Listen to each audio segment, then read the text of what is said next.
हरियाणा का आदमी बहुत असर्ट करने वाला आदमी होता है, इतनी आसानी से दबने वाला। और अगर डांट की कहोगे, अभी जब जयप्रकाश जी का बयान चल रहा था, आपने देखा हो, तो उन्होंने एक बड़ी इंटरेस्टिंग बात कही। जब उनसे पूछा गया कि फाइट कहां पे थी, तो उन्होंने कहा जी उचाना को छोड़कर सारी जगह मैं मजबूत हूं।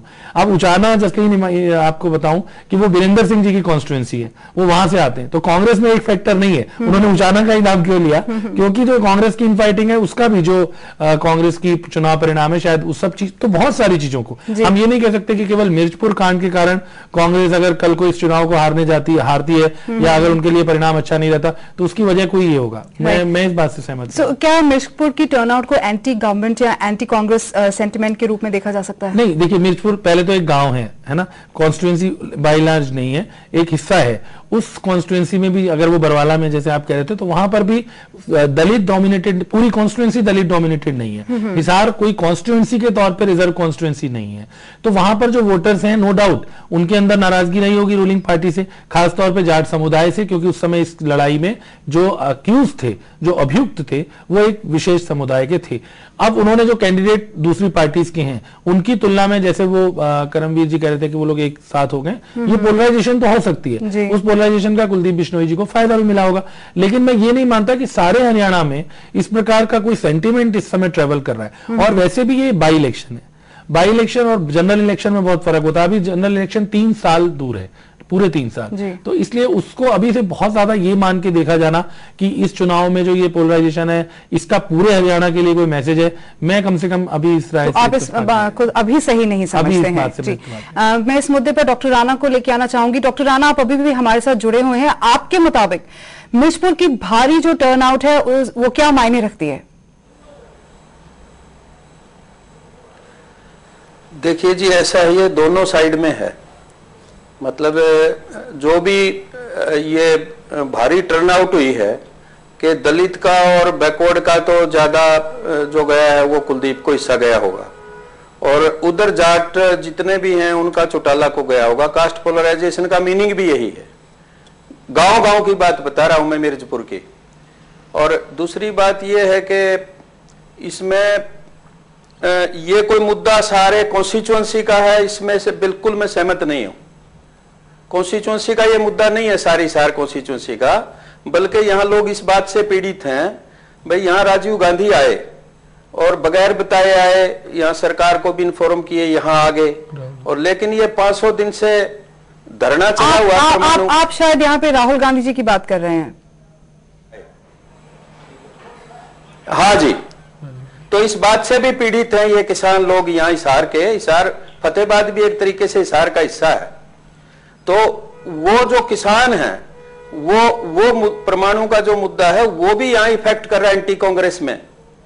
थोड़ा जितनी रिश्तेदारियां हैं और हैं वो उसमें इफेक्ट कर रहा है। तो कांग्रेस तो पुअर थर्ड रहेगी यहाँ। कांग्रेस तो मुझे जो लगता है पुअर थर्ड रहेगी। और उसमें अन्ना फैक्टर भी है, रामदेव के ऊपर जो लाठियां बरसी उसका भी फैक्टर है, रात को निर्दोष निहत्थे लोगों के ऊपर। और जी मतलब जो है यहां जो महंगाई है और जो भी ये घोटाले हुए सेंटर में, तो उसका पूरा स्पष्ट प्रभाव दिखाई दे रहा है। जी चलिए डॉक्टर राणा, मैं आपके पास वापस आती हूं। अभी हम एग्जिट पोल्स के बारे में बात करेंगे डॉक्टर गुरमीत।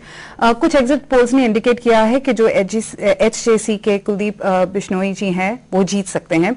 इन एग्जिट पोल्स के मुताबिक उन्हें डाले गए वोट्स का 40% जो उनको वो शेयर मिल सकता है। एग्जिट पोल्स ने आईएनएलडी के हिस्से 32% और कांग्रेस के हिस्से 17% वोट्स का अनुमान लगाया है। अगर ये फिगर सही निकलती हैं तो कुलदीप बिश्नोई के आगे होने की आप क्या वजह समझते हैं? बिल्कुल, देखिए ये सीट पहले भी भजन लाल जी के पास थी, ये सीट पहले भी कांग्रेस के पास नहीं थी। बहुत सारे फैक्टर्स हैं। मैं अन्ना फैक्टर को तो बहुत इंपॉर्टेंट यहाँ पर नहीं मानता। वो केवल एक नया रंग चुनाव में जरूर आ गया, सुर्खियां उससे बन गई, लेकिन मुझे नहीं लगता, क्योंकि बाई इलेक्शन बहुत ही लोकलाइज इलेक्शन होता है, उसमें बहुत सारे फैक्टर्स होते हैं। तो कुलदीप बिश्नोई जी के लिए मुझे लगता है सबसे बड़ा फैक्टर तो यही है कि ये सीट परंपरागत तौर पर पहले भी जो उनका आदमपुर हल्का है, जहां से वो एमएलए भी हैं, अभी आपकी जानकारी के लिए बाई इलेक्शन विधानसभा का भी होगा, जो शायद ज्यादा इंपॉर्टेंट होगा सरकार के लिए, क्योंकि जो असेंबली में इस समय फिगर्स हैं वो ज्यादा मैटर करेंगे सरकार के लिए, ना कि लोकसभा के। तो वो अलग इशू है। लेकिन अभी भी वो वहां से एमएलए, भजन लाल जी पहले वहां से चुनाव जीत चुके हैं, वो उनकी निधन के बाद एक सहानुभूति फैक्टर भी जरूर होता है। सभी लोग ये चाहेंगे कि उस परिवार की राजनीति भी आगे चलती रहे, तो उसके लिए वो कुलदीप बिश्नोई को, फिर जाट और नॉन जाट जैसे ये बात कर रहे हैं पोलराइजेशन की, वो यदि हुई है तो उसमें कुलदीप बिश्नोई को फायदा हो सकता है। फिर जैसे मैंने अभी जयप्रकाश जी का उदाहरण बताया, कांग्रेस की जो इनफाइटिंग रही है, क्योंकि बहुत पहले आपने पता होगा आपको कि समाचार आए थे कि वीरेंद्र सिंह जी अपने बेटे के लिए, जो चंडीगढ़ में ही डिप्टी कमिश्नर है, उनके लिए टिकट चाह रहे थे, तो उन्होंने कितना प्रचार किया है, कितना नहीं किया है, मुख्यमंत्री ने ही ज्यादा मेहनत वहां पर संभवतः की होगी। तो बहुत सारे फैक्टर्स इस तरह के हैं जिनकी वजह से इस बाई इलेक्शन में शुरू से बढ़त कुलदीप बिश्नोई की नजर आ रही थी। जैसे मैंने कहा कि पोलराइजेशन की वजह से, या आप अगर मिर्चपुर का नो डाउट उस एरिया में अगर वो रहा हो तो वो नेचुरली सरकार के खिलाफ जाएगा, क्योंकि सरकार जो है वो उस समय ये जो मिर्चपुर इंसिडेंट हुआ है उस समय ये माना गया कि सरकार ने उतनी तत्परता से कार्रवाई नहीं की, तो वो तो नाराजगी लोगों की है। बाई एंड लार्ज जैसे महंगाई वगैरह का कह रहे हैं, लेकिन मुझे लगता है कि ज्यादा हरियाणा में जो होता है पर्सनैलिटी बेस्ड इलेक्शन ज्यादा होता है। तो वो कुलदीप बिश्नोई पहले भी भिवानी से जीत चुके हैं, आदमपुर से भी जीत चुके हैं, उनको आगे राजनीति अपनी चलाने के लिए उनको बहुत झटके लगे हैं विधानसभा चुनाव के बाद से, क्योंकि उनकी पार्टी के लोग जा चुके हैं। तो उनको नई एनर्जी। एग्जिट पोल्स के जो फिगर्स है वो सही निकलते हैं तो कांग्रेस 17% वोट्स के साथ तीसरे स्थान पर हो सकती है। तो क्या आपको लगता है कि ये अन्ना हजारे के जो आह्वान का इसके ऊपर सीधा असर पड़ता है? मैं आपको बताऊं कि अन्ना हजारे जी जब खुल के सामने आए, उससे पहले भी हम लोगों को जो हिसार से दोस्त लोग बता रहे थे, वो यही बता रहे थे कि कांग्रेस वहां पर पुअर थर्ड रहने वाली है, बिकॉज वहां पर कांग्रेस ने एक तो प्रत्याशी भी लेट घोषित किया, कांग्रेस की इनफाइटिंग भी है, सीट ऑलरेडी कांग्रेस पिछले चुनाव में भी नहीं जीत पाई थी, बाद में मुख्यमंत्री ने बहुत वहां पर कैंपिंग करके कोशिश करी कि वो अपनी पोजीशन सुधारें। लेकिन अभी भी मैं कहूंगा कि उनकी चिंता शायद जो आगे आने वाले बाई इलेक्शन असेंबली, क्योंकि एक बाई इलेक्शन और होना है, एक हरियाणा के विधायक और हैं जिनका निधन हो गया है, और अब अगर इसमें फर्स्ट और सेकंड में दोनों में कोई भी जीते तो बाई इलेक्शन होना है, क्योंकि अजय चौटाला भी विधायक हैं सिरसा जिले से। मैं यही सवाल डॉक्टर राणा को पूछना चाहूंगी। डॉक्टर राणा, एग्जिट पोल्स के हिसाब से अगर देखा जाए, अगर ये फिगर सही निकलता है तो कांग्रेस के पास 17% वोट्स ही हैं और उसकी वजह से कांग्रेस तीसरे स्थान पर रहेगी। आपको लगता है कि ये अन्ना हजारे जी का जो आह्वान है उसका असर इस पे देखने को मिल रहा है? उसका बिल्कुल सीधा सीधा असर है। ये लोग जो भी सुन रहे हैं मेरी बात, प्रधानमंत्री जी ने उनको चिट्ठी लिखी जी। दिग्विजय सिंह कितना कड़वा बोलते थे, उन्होंने उनको बड़ी सभ्य भाषा में चिट्ठी लिखी, तो ये अपने आप में दिखाई दे रहा है कि उनका प्रेशर है। ये it is very much certain कि उसका प्रेशर है जी, अदरवाइज वो इस चुनाव के दौरान चिट्ठी नहीं लिखते। तो मैं डॉक्टर गुरमीत सिंह जी के पास वापस आऊंगी। आईएनएलडी क्यों 32% के साथ पीछे रह गई है?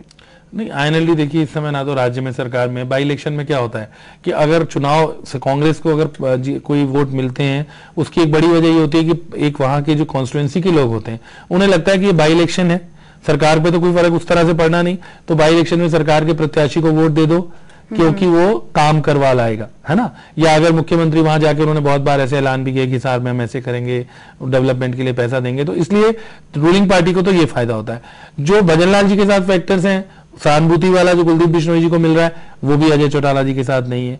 अगर हम भ्रष्टाचार की बात करें, जैसे वो कह रहे थे कि स्वच्छ छवि की बात इंपॉर्टेंट है, तो उसमें भी थोड़ा सा आपको पता है पिछले दिनों विवादों में रहे, अजय चौटाला साहब के खिलाफ भी केस वगैरह पीछे दर्ज हुए पिछले दिनों ही, चुनाव के दौरान ही, है ना। तो कांग्रेस के जो जयप्रकाश प्रत्याशी हैं, ये भी जसदीन बहुत पुराने, इनके भी अक्सर विवादों में रहे। जब ग्रीन ब्रिगेड हुआ करती थी और वीपी सिंह जी के टाइम पे, उस समय ये देवीलाल जी की ही पार्टी में थे, बेसिकली ये चौटाला साहब की पार्टी से ही आए हैं। तो इसलिए उनको, चौटाला साहब को ना तो राज्य में सरकार है, ना इस समय केंद्र में सरकार है, ना ही अभी चुनाव पास है, तो बहुत मुश्किल होता है वोटर को इस तरह से अपने साथ जोड़ पाना। वो वही है कि अगर पोलराइजेशन में उनको वोट मिले या विपक्षी दल के तौर पे उनको आगे उम्मीद रहती है मतदाताओं को कि अगली सरकार इनकी बनने वाली है, तो उसमें वो एक मतदाता जुड़ जाता है। अभी थोड़ा दूर है क्योंकि अभी 3 साल पड़े हैं। मैं अब कास्ट फैक्टर पे आना चाहूंगी। अगर जाट और नॉन जाट वोटर्स की बात करें तो हिसार में 32% जाट वोटर्स हैं और 68% नॉन जाट वोटर्स हैं।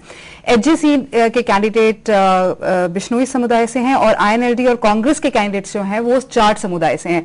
क्या आपको लगता है कि इन चुनाव में कास्ट ने एक बहुत बड़ा जो रोल है वो अदा किया है? देखिए, ये जैसे मैंने शुरू में भी कहा कि बहुत दुर्भाग्यपूर्ण होता है डेमोक्रेसी में कि कास्ट के बेस पे वोट पड़े, लेकिन ये एक सच्चाई है। आपने पहले कहा कि कोई और मुद्दे इतने मायने नहीं रखते जितनी, शायद ये एक सच्चाई है राजनीति में कि यहाँ पर जाति क्षेत्र के हिसाब से वोट पड़ते हैं। तो नो डाउट इस चुनाव में भी पड़े होंगे। हालांकि इस मुद्दे को विपक्षी जो है, जो उन्हें सूट नहीं करता, वो खारिज करने की कोशिश उन्होंने की होगी या इसको किल करने की कोशिश की होगी, लेकिन नो डाउट कुलदीप बिश्नोई को इस समीकरण का फायदा हुआ होगा। और उनको जो मुख्य बढ़त है, अगर वो उस बढ़त को हम एग्जिट पोल के, वैसे एग्जिट पोल बहुत ही रिस्की चीज है और पहले आपको पता है कि बहुत से चुनावों में गलत भी हो जाते हैं, लेकिन नॉर्मली जनरल इलेक्शन में उनके गलत होने की संभावना ज्यादा होती है। जब एक ही कॉन्स्टिट्यूएंसी हो तो थोड़ी सी कम होती है, बिकॉज वो फोकस करके आप कर सकते हो। तब आप सैंपल अलग अलग जगह से लेते हो तो शायद उतना एक्यूरेट नहीं होता। पर फिर भी अगर हम एग्जिट पोल के नतीजे को सही माने तो इसमें हमें दो राय कोई नहीं होनी चाहिए कि अगर नॉन जाट का पोलराइजेशन जो है वो एक बड़ा फैक्टर हो सकता है, अगर वाकई कुलदीप बिश्नोई एक अच्छी बढ़त से चुनाव जीतते हैं तो। एक और पॉइंट है जो हमारे सामने उभर कर आया है। पिछले लोकसभा चुनाव में बीएसपी के जो उम्मीदवार थे उनको 90,000 से ज्यादा जो वोट थी वो पड़ी थी, मगर इस बार उन्होंने अपना कैंडिडेट खड़ा नहीं किया है। तो क्या इसका सीधा फायदा जो है वो कुलदीप बिश्नोई जी को मिल सकता है? कुलदीप बिश्नोई को दो फायदे हैं। पिछले चुनाव में जब आप थे तो बीजेपी से गठबंधन भी नहीं था भजन लाल जी का, तो भजन लाल जी एचजीसी से अकेले जीते थे। इस बार वो गठबंधन भी हुआ है, तो जो शहरी मतदाता है, हांसी, बहुत सारे हिसार, बहुत सी ऐसी कॉन्स्टिट्यूएंसीज हैं हिसार में जहां पर शहरी मतदाता ज्यादा है, और अगर ये माने कि बीजेपी ने वहां पे थोड़ा सा उन्हें फायदा होगा तो वो भी हुआ होगा। और जैसे आप कह रहे हो कि बीएसपी कैंडिडेट उम्मीदवार नहीं थे, तो निश्चित तौर पर नॉर्मली वैसे कांग्रेस अपने दलित वोटों को अपने साथ मान के चलती है, लेकिन इस बार जैसा आप कह रहे हो मिर्चपुर का इंसिडेंट अगर था या और कारण थे, तो निश्चित तौर पर अगर हम उस पोलराइजेशन को माइन्यूट माइक्रो लेवल पे ना जाके केवल जाट और नॉन जाट के एंगल से देखें तो नेचुरली जो दलित वोटर है वो गैर जाट की श्रेणी में आएगा। और अगर हम ये माने कि गैर जाट जो है उन्होंने सपोर्ट मतदाताओं ने कुलदीप बिश्नोई को किया है, तो निश्चित तौर पे इसका फायदा उन्हें मिला होगा, क्योंकि बसपा का कैंडिडेट वहां पे नहीं था। जी, मैं डॉक्टर राणा से पूछना चाहूंगी। डॉक्टर राणा, हिसार का उपचुनाव और इसका जो परिणाम हरियाणा के लिए क्या मायने रखता है? मैं ये कहना चाहता हूं कि जो हार जीत का सवाल है वो हमेशा ही मायने रखता है। कांग्रेस पार्टी की हार जो है ये मायना रखेगी डेफिनेटली आने वाले चुनाव में। और जो चौधरी ओम प्रकाश चौटाला के साथ फैक्टर है, अजय के साथ, जो सबसे बड़ा पॉजिटिव फैक्टर उनका चौधरी देवीलाल है। देवीलाल यहाँ फ्रीडम फाइटर रहे हैं, मान सम्मान उनका रहा है, उन्होंने पेंशन की है, बुजुर्ग पेंशन खाते हैं। अच्छा, तो वो बेनिफिट उनको सबसे बड़ा मिल रहा है। हालांकि चौटाला साहब के प्रति, उनके रवैये के प्रति कुछ रुख उनका थोड़ा सा सख्त है, तो उससे विरोध भी हुआ, पीछे हारे भी, लेकिन चौधरी देवीलाल का उनको बेनिफिट मिल रहा है। दूसरा जो है चौधरी भजनलाल के जो लड़के हैं उनको बेनिफिट मिल रहा है कि ये सीट उनकी थी, वो गुजरे हैं। ये दबे पांव कहते हैं भाई सीट तो इन्हीं की है, इन्हीं को दे दो, बहुत लोगों ने कहा ये बात भी, तो उनको ये बेनिफिट है। दूसरा बेनिफिट मिला इनको बीजेपी का, इनके पास इतने वर्कर नहीं थे, कुछ वर्कर मिल गए इनको, तो ये भी इनको एक बेनिफिट हुआ। तो ये एक कास्ट जो गैर जाट हैं वो मेरे ख्याल 8 लाख के आसपास हैं और जाट थोड़े से कम हैं। यदि कास्ट पोलराइजेशन होती है सीधी तो उसको बेनिफिट होता है कुलदीप जी को। और मैं ये नहीं मानता कि वे सारी कास्ट इस तरीके से नॉन जाट वहां गए। हरिजन बैकवर्ड बंट के भी गया है और कांग्रेस में भी गया है, चौटाला साहब के साथ भी गया है। तो अब फाइट तो मुझे तो टफ कंटेस्ट दिखाई दे रहा है, लेकिन यदि हम स्टैटिस्टिक्स निकालें तो एक पैसा शायद कुलदीप बढ़ जाए जी, ऐसा मैं महसूस करता हूं। जी डॉक्टर राणा, अब मैं जन लोकपाल बिल की डॉक्टर गुरमीत सिंह जी, अब मैं जन लोकपाल बिल की बात करूंगी। अगर कांग्रेस के उम्मीदवार हिसार में हार जाते हैं तो इसका जन लोकपाल बिल के ऊपर क्या असर पड़ेगा? देखिए, अन्ना जी का मैंने जैसे कहा, राणा साहब भी कह रहे थे कि चिट्ठी वगैरह लिखी, नो डाउट मीडिया में वो एक बहुत बड़ी प्रेजेंस आज अन्ना हजारे रखते हैं, उनके आंदोलन के पिछले दिनों में जो कुछ महीनों से जो वो चर्चा में रहे हैं। लेकिन मुझे नहीं लगता कि हिसार का बाई इलेक्शन आप मैंडेट ऑन जन लोकपाल बिल करेंगे। जन लोकपाल बिल पे कोई मैंडेट नहीं